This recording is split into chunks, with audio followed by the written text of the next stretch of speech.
afternoon with more tensions with China, but not just on the topic of trade. Now, the Trump administration is reportedly moving forward with a multi-billion-dollar deal with Taiwan, which involves the sale of dozens of F-16 fighter jets, despite sharp criticism from Beijing. RT's Rachel Blums joins me with the latest to discuss. Rachel, how has China responded to the news of this deal still continuing to move forward? Well, Scotty, China is now threatening countermeasures if the United States and Taiwan follow through on plans to complete an $8 billion deal that is already increasing tensions between the world's two largest economies.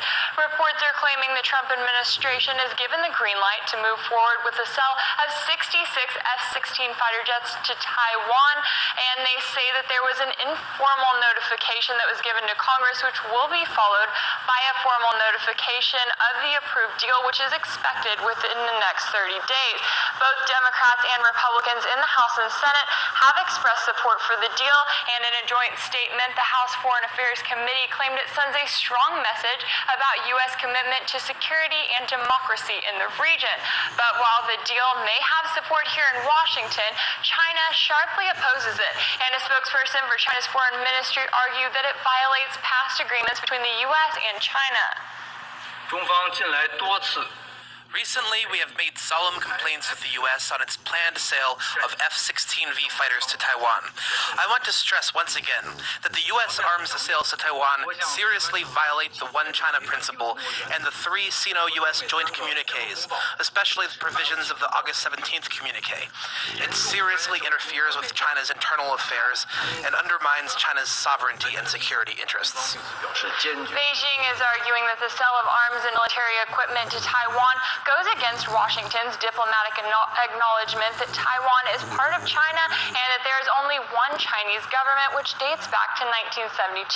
But the U.S. claims the deals are legal based on the Taiwan Relations Act of 1979, which states that its purpose is to help maintain peace, security, and stability in the Western Pacific and to promote the foreign policy of the United States by authorizing the continuation of commercial, cultural, and other relations between the U.S. and the people of Taiwan.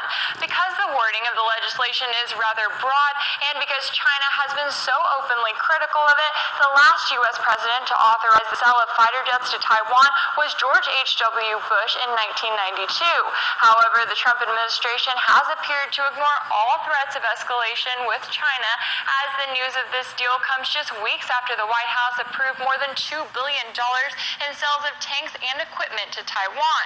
Now, China did not specify how it would retaliate if the U.S. does complete the sale of dozens of fighter jets to Taiwan, but there is concern that it would drastically increase tensions in the region at a time when the trade war between the U.S. and China is still ongoing. Scotty? Well, it's interesting because you're mentioning the two different trade deals, two different parts of the time. Is there any indication that China will actually turn to military forces in order to keep the U.S. from working with Taiwan?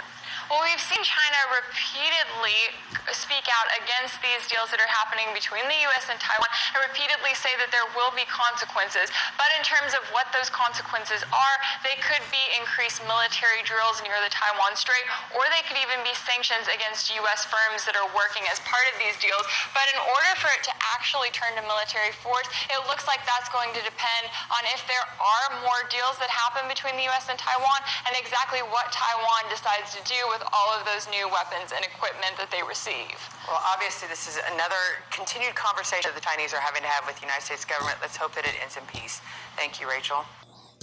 Hey YouTube, thanks for checking out our channel. We hope you enjoyed the video.